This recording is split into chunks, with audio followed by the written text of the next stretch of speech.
قوانين نعم. بالشهادة والمهمة، والإنسان حول ما يرى بالانتظار والشفوية، ولا يتعجب الإنسان في الوقت. نعم. وهكذا التميز لكل حياة، إن الله مع الصابرين، وليس كذلك بمحاولة أن يتعاون النظر وما والجسم. قاله السيد الفقيه كل عن الشباب؟ هذه الكلمات معناها وصفاتها الإنسان بالمعلوم، وأن يسمع عليها الضر الشديد، لأن بال هذه التلاميذ حول ما يرى الوصول عليهم في القدوم الشديد، والإنسان يصبر على كل مشاكل الوقت التي يجرب من عمل في الزمان.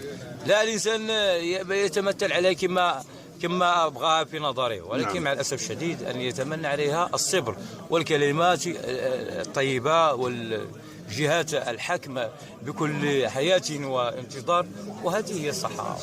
نعم. والسلام عليكم. وبالنسبه لهذه الحسنه اللي قال الفقيه هذا النظر ديال الإحسان، الإنسان حول ما يرى أن يتفجج حول هذه الدنيا. نعم. ولكن مع الأسف الشديد الإنسان أن يرجع عليها بكلمات الطيبة والحياة المهمة ومتوسط. نعم. ونعم، هذا هو أريد عليكم. نعم. ولكم وسع.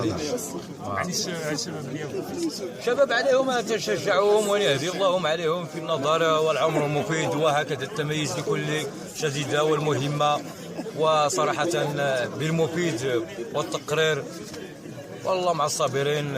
الله يديم حلق. السلام عليكم ورحمة الله وبركاته. Il faut lui dire quelque chose avec cette jeunesse de cette année, monsieur. Vous avez réussi tiens pour la meilleure société pour les Ivoiriens. Écoute la ferme et les histoires, faire le silence, écoute les suivis, et le can du calcul géomètre avéré national. Et puis tiens des pardons parce que la maladie, écoute, je commande bien les suivis, bien à ta porte.